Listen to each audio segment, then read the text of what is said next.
Assalamualaikum warahmatullahi wabarakatuh. Halo teman-teman, apa kabarnya hari ini? Alhamdulillah, luar biasa, tetap semangat. Berjumpa kembali dengan Miss Putri dalam pelajaran pendidikan agama Islam.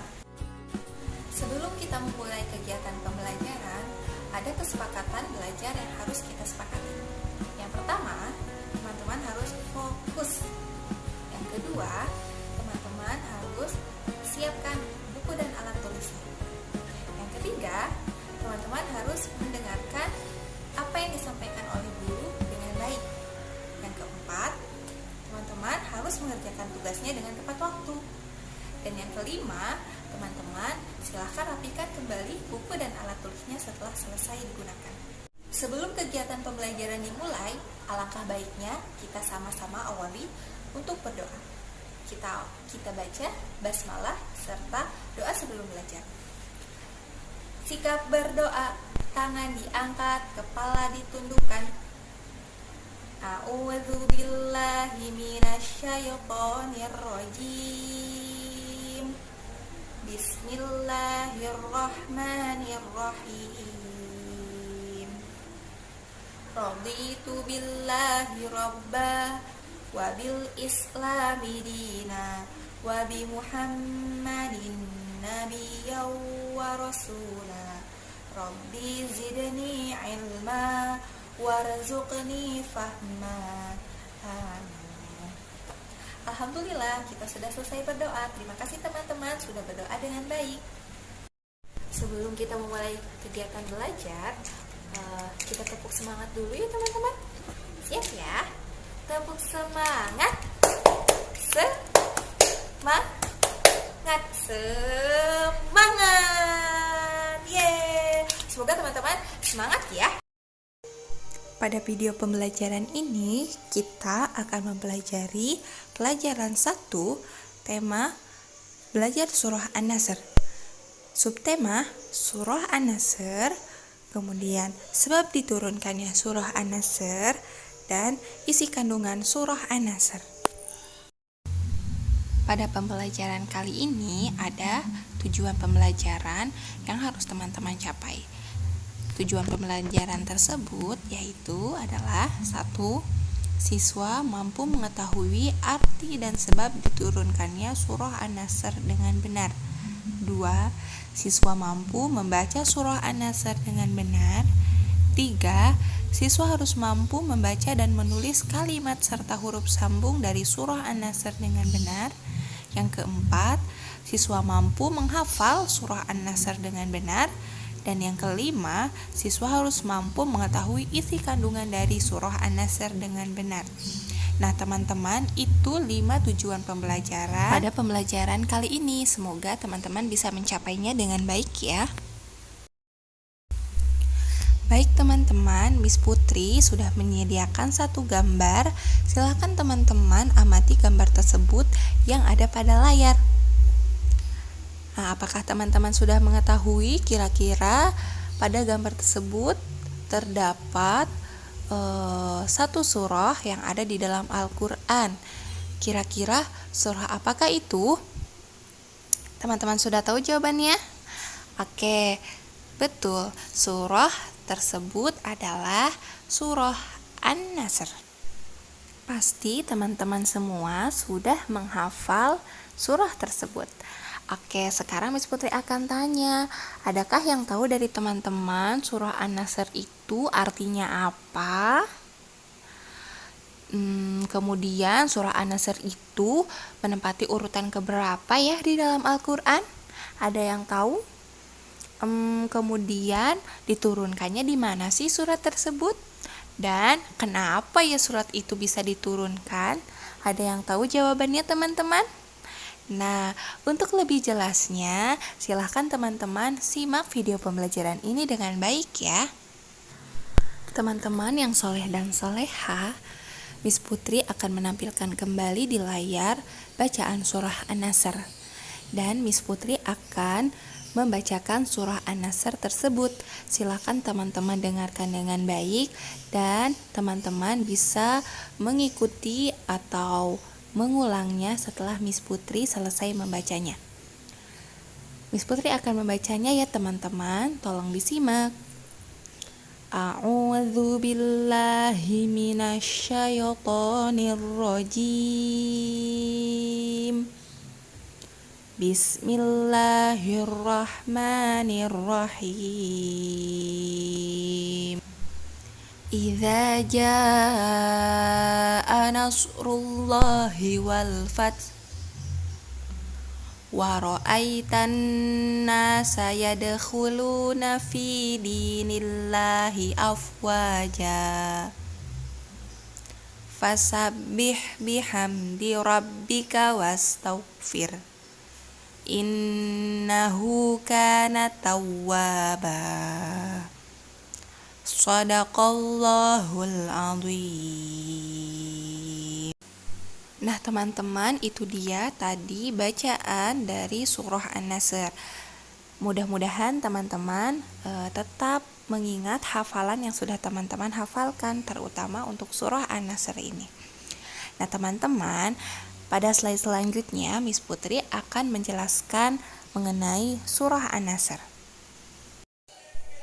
Artinya, apabila telah datang pertolongan Allah dan kemenangan, dan engkau melihat manusia berbondong-bondong masuk agama Allah, maka bertasbihlah dengan memuji Tuhanmu dan mohonlah ampunan kepadanya. Sungguh Dia Maha Penerima Taubat. Teman-teman, itu dia tadi terjemah atau arti dari ketiga ayat surah An-Nasr. Selanjutnya, Miss Putri akan sedikit menjelaskan mengenai penjelasan surah An-Nasr. Nah, teman-teman di sini akan mengetahui mengenai apa sih arti An-Nasr itu, kemudian menempati urutan keberapa, diturunkannya di kota mana, dan kenapa sih surat ini bisa diturunkan. Nah, teman-teman, kita akan bahas satu persatu ya. Yang pertama, surah An-Nasr ini merupakan surah ke-110 di dalam Al-Quran. Kemudian surah An-Nasr ini juga Allah turunkan di satu kota, yaitu kota Madinah. Sehingga surah ini termasuk kepada golongan surah Madaniyah karena diturunkannya ketika Nabi Muhammad hijrah ke kota Madinah.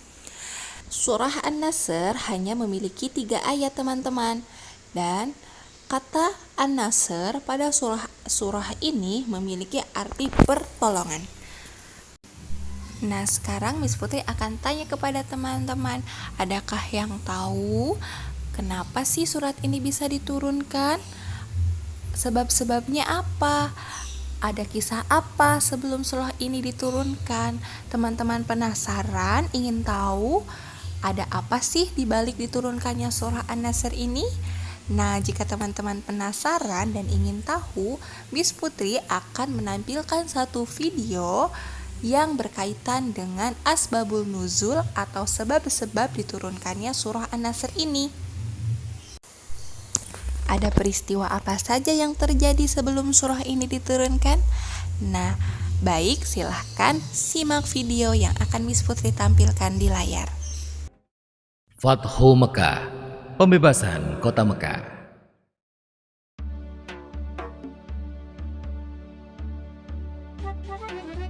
Awal bulan Zulkhodah, tahun ke-6 Hijriah, Nabi Muhammad bersama 1.400 sahabatnya bergerak menuju Mekah dalam rangka menjalankan ibadah umroh.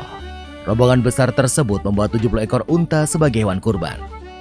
Para sahabat Nabi sangat antusias mengikuti perjalanan ke Mekah, terutama kaum muhajirin yang telah lama meninggalkan kota kelahirannya. Namun, perjalanan mereka terhenti di wilayah Hudaybiyah, 22 km arah barat kota Mekah. Di Hudaybiyah, beberapa orang Quraisy bertanya tentang keperluan rombongan Nabi datang ke Mekah. Utusan Nabi Muhammad menjelaskan bahwa kedatangan mereka bukan dalam rangka penyerbuan, tetapi untuk menjalankan ibadah umroh, menyembelih kurban, dan setelah itu kembali ke Madinah. Namun, orang-orang Quraisy tetap bersikeras menolak kedatangan Nabi Muhammad dan para sahabatnya. Melihat penolakan orang-orang Quraisy, Nabi Muhammad mengutus Utsman bin Affan menemui para pemimpin Mekah dan menjelaskan tujuan kedatangan mereka. Utsman bin Affan diperlakukan dengan baik oleh para pemimpin Mekah. Bahkan, para pemimpin Mekah mengizinkan Utsman untuk melakukan tawaf di Ka'bah. Tapi tanpa Nabi Muhammad dan para sahabatnya, Utsman menolak tawaran tersebut. Para pemimpin Mekah tetap menolak kedatangan Nabi Muhammad dan para sahabatnya. Oleh karena itu, dilakukan perundingan antara kaum muslim dan Quraisy Mekah. Nabi Muhammad memimpin langsung delegasi kaum muslim, sedangkan delegasi kaum Quraisy dipimpin oleh diplomat senior mereka, Suhail bin Amr. Perundingan yang berjalan alot tersebut akhirnya menghasilkan beberapa kesepakatan yang isinya: pertama, gencatan senjata antara kaum muslim dan Quraisy Mekah selama 10 tahun. Tidak akan ada tindakan buruk maupun permusuhan dari kedua belah pihak.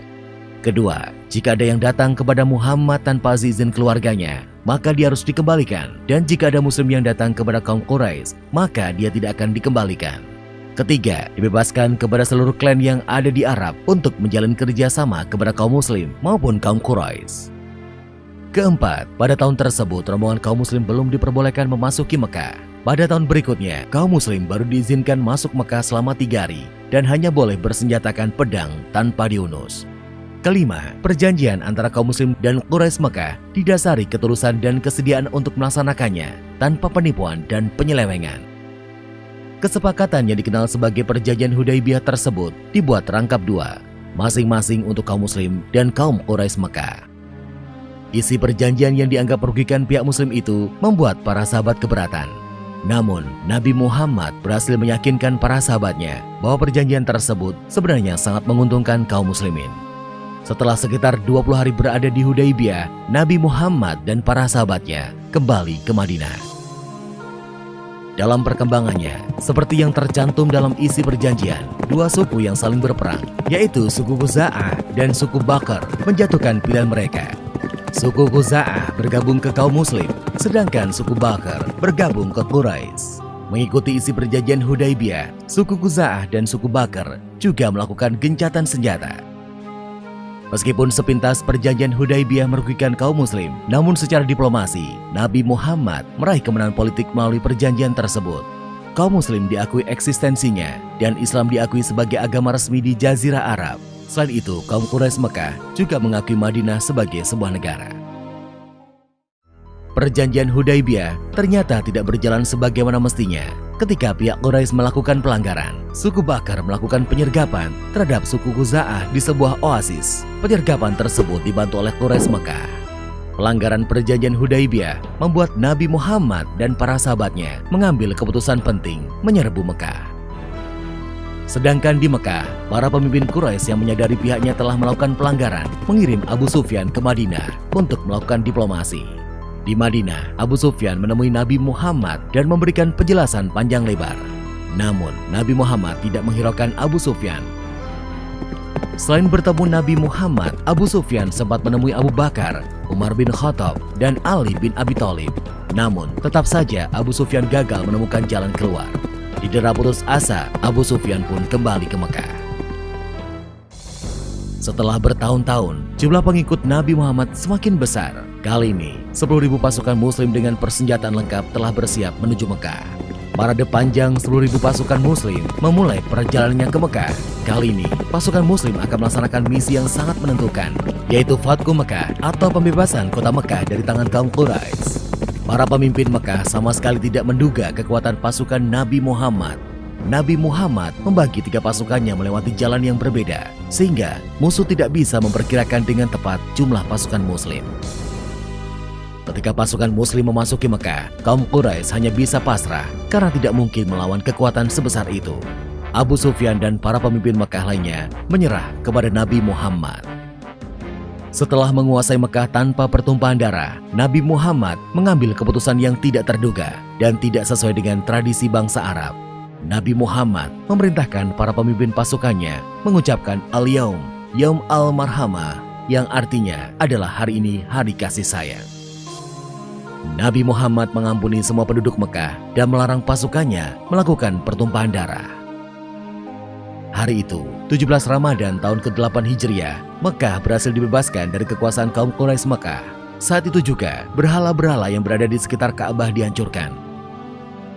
Pembebasan kota Mekah menjadi tonggak sejarah, tidak hanya di Jazirah Arab, tetapi juga di seluruh dunia. Nabi Muhammad tampil sebagai pemimpin yang memberikan contoh bagaimana sebuah penaklukan pusat kekuasaan musuh tanpa pertumpahan darah, sekaligus tanpa pembalasan dendam. Dalam tradisi Arab, pihak yang kalah akan menunggu giliran untuk dieksekusi. Namun, Nabi Muhammad menghapus tradisi tersebut. Pihak yang kalah telah diampuni.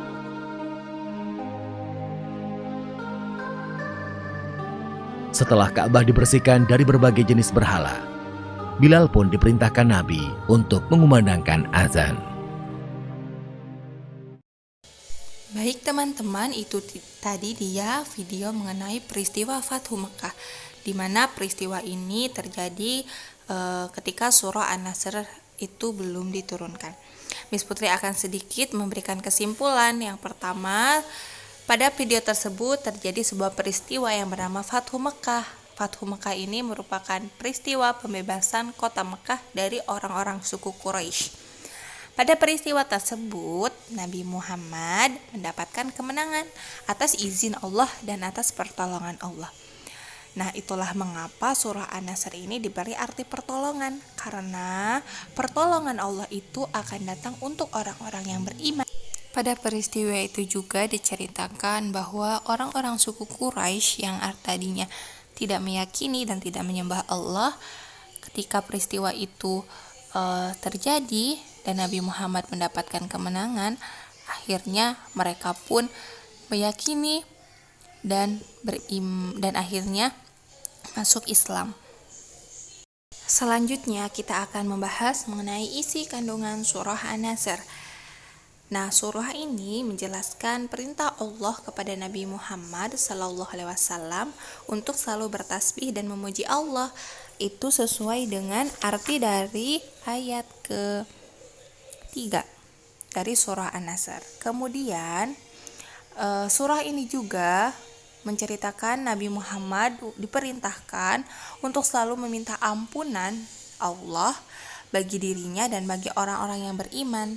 Nah, jadi teman-teman, surah ini menekankan kepada kita untuk selalu bertasbih dan memuji Allah ketika kita mendapatkan pertolongan dan ketika kita mendapatkan kemenangan.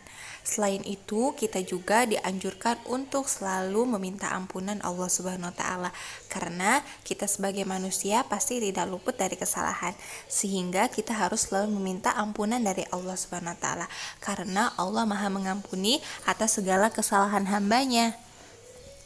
Sudah memahami materinya? Nah, Miss Putri harap teman-teman sudah dapat memahami materi yang sudah kita pelajari hari ini. Jika teman-teman belum memahaminya, teman-teman bisa menanyakan kepada Miss. Oke teman-teman, sebelum kita tutup pembelajaran kita, mari kita sama-sama akhiri kegiatan hari ini dengan membaca hamdalah. Alhamdulillahirabbil alamin. Terima kasih teman-teman atas kerjasamanya.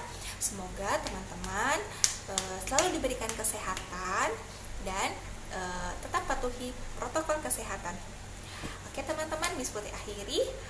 Wassalamualaikum warahmatullahi wabarakatuh.